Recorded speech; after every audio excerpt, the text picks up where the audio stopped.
Hello world, my name is Chris. I'm with the Rewired Soul. I'm an addict and I'm here to dispel 3 myths about addiction. Myth number 1, addicts like to go to children's cancer wards. These are, yes, some real comments that have been left on my Facebook page. Comment number 1, saying it's a disease is just a blanking excuse to make junkies feel better about being junkies.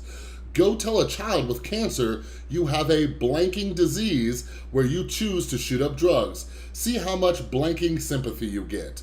Comment number 2, and bringing diseases like cancer into this is idiocracy. Look into a child's eyes that has cancer and tell them that it's their fault.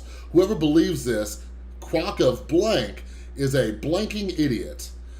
Comment number 3, go ahead and tell those little kids in the children's hospitals about your blanking disease then. Bums. What? What is happening?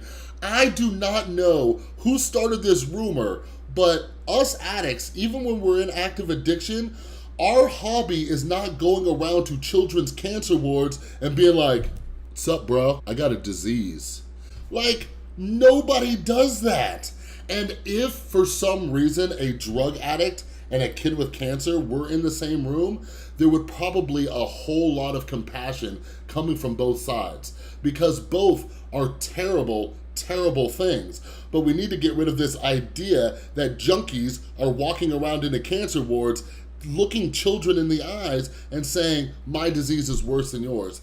It doesn't happen. Myth number 2, but like I said before, where's the awareness for people with allergies that need epinephrine, just like Narcan? Why aren't they getting the drug they need free, just like the drug addicts? Answer me that. So those of you who don't know, epinephrine pens are very, very, very expensive.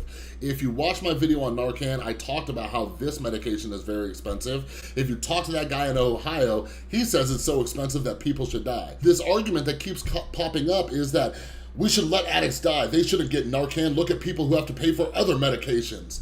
Like, that is insane. This guy raised the price of AIDS medication from $13.50 to $750. So if you're sitting there and if you think that if we start charging people for Narcan, that they're all of a sudden going to drop the price for epinephrine pens, you really need to take a step back and look at the bigger picture.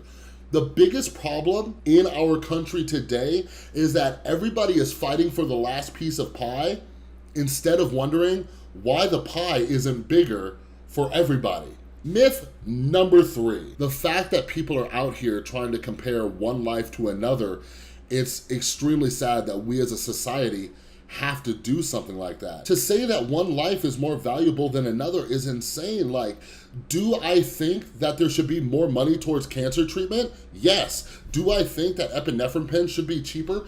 Absolutely. Do I think that more Americans should have health care? Yes. Like, I think all these things. I'm just a guy being a voice for people with addiction.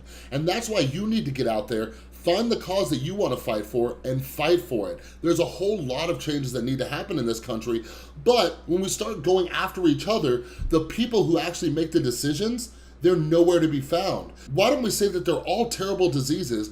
Every human life is valuable, and we need to work together to make it so everybody can live a happy, healthy, fulfilling life. Let's do that together. Me and you are actually on the same side, so let's work together and make some changes.